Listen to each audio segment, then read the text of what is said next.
गुरु सत्ताय नमः। गायत्री महाविज्ञान तृतीय भाग। लेखक परम पूज्य गुरुदेव वेदमूर्ति तपोनिष्ठ पंडित श्री राम शर्मा आचार्य। आइए पढ़ते हैं, सुनते हैं और समझने का प्रयास करते हैं।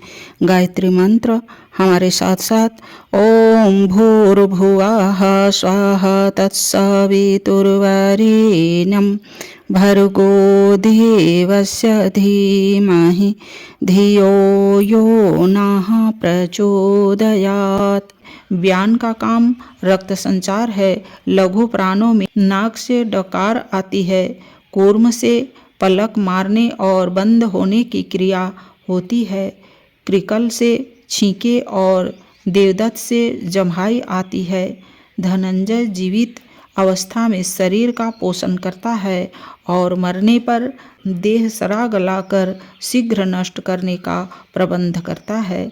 यह मान्यताएं सर्वांगपूर्ण नहीं है। जिस स्थान पर जिस प्राण का निवास बताया गया है वहाँ एक प्रकार के वायु भ्रमर होते हैं जिनमें प्राणों का विशेष संचार रहता है।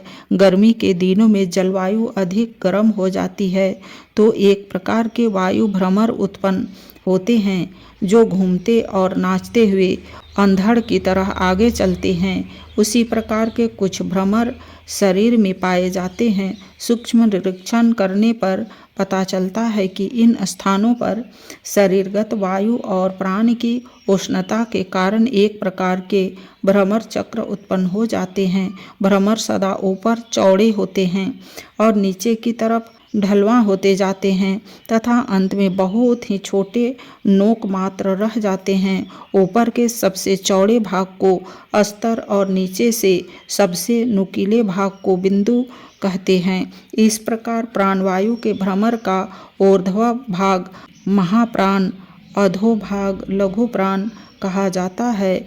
एक अस्तर है तो दूसरा बिंदु। वस्तुतः दोनों एक ही महातत्व के दो विभाग मात्र हैं। वस्तुतः प्राण का कार्य जीवन चलाना है। हृदय की धड़कन जीवन की प्रतीक है। घड़ी में फन्नर की ऐंठ ही सब कलपुर्जों को चलाती है। फन्नर की चाबी नष्ट हो जाए तो पुर्जों का चलना बंद हो जाएगा। प्राण के द्वारा हृदय की धड़कन होती है, फिर उससे रक्त संचार होता है, सांस आ जाती है, उसके बाद शरीर की अन्य क्रियाएं होती है।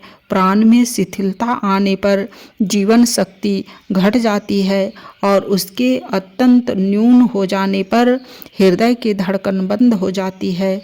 समाधि लगाने वाले महात्माओं का प्राण पर अधिकार होता है।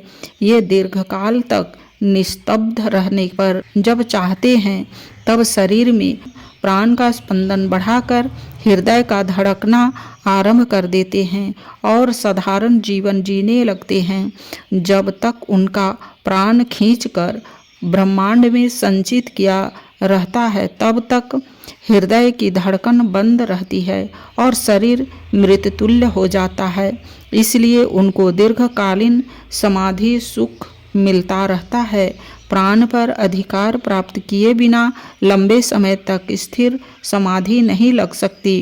प्राण अधिकार करके दीर्घकाल तक जीवन स्थिर रखना, मृत्यु को इच्छानुवर्ती बना लेना संभव है। एक मनुष्य दूसरे को प्राणदान दे सकता है, जैसे एक मनुष्य का रक्त दूसरे के शरीर में प्रवेश करके उसे जीवन एवं मनोबल दे सकता है। अपान का कार्य स्थूल मलों का ठीक प्रकार विसर्जन करना है। देह के भीतर सदा पैदा होने वाले मलमूत्र, पसीना, कफ, कीचड़, विष, विजातीय पदार्थ आदि त्याज्य पदार्थों को अपना अनेक छिद्रों द्वारा शरीर से बाहर निकालता रहता है। यदि अपान अपनी यह क्रिया न करे तो शरीर में मल निकलने की शक्ति घट जाएगी और अपच, जुकाम आदि अनेक रोग पैदा हो जाएंगे। इसके अतिरिक्त अपान की सूक्ष्म क्रिया जन इंद्रिया में होती है।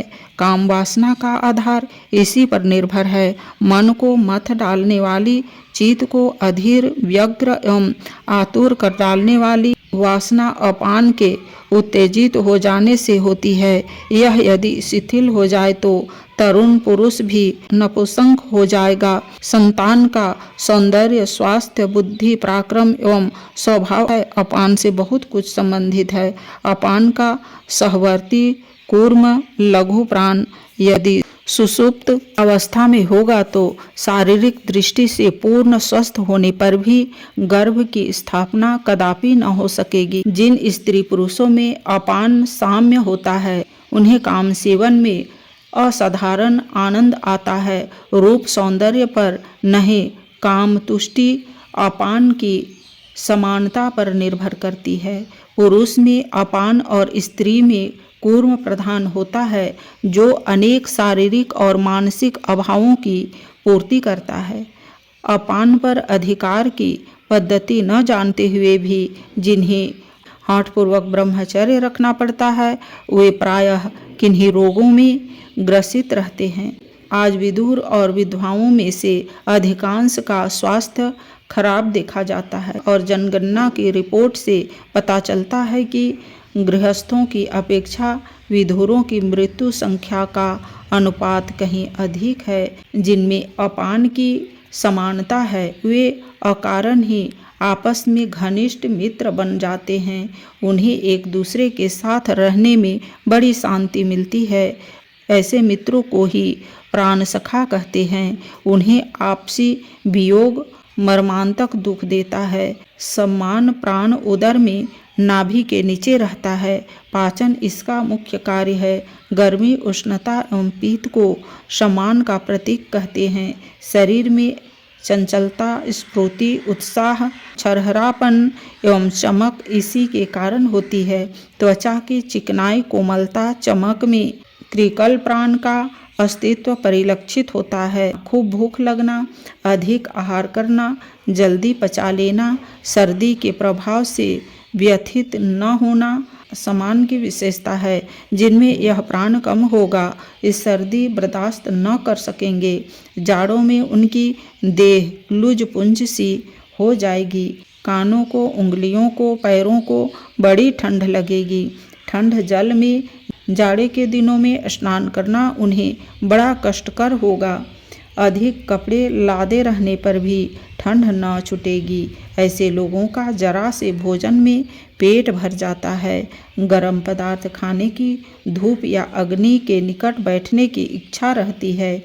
ऐसे मनुष्य अपनी दुर्बलता के कारण गर्मी को बर्दाश्त नहीं कर पाते, पर गर्मी का मौसम उनकी प्रकृति के अनुकूल पड़ता है।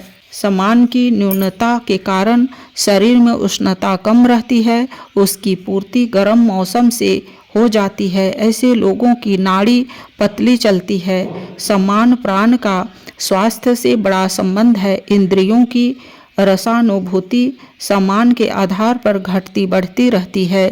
स्वादिष्ट पदार्थ, मनोरम दृष्टि, मधुर ध्वनि, सुखद स्पर्श, सुरभित गंध को भली प्रकार ग्रहण करने और इसे आनंदित होने की क्षमता सम्मान प्राण वालों में होती है। जिसका सम्मान घट जाए वह सब प्रकार की सुखद परिस्थिति होते हुए भी खिन्न, असंतुष्ट एवं झंझलाया रहेगा।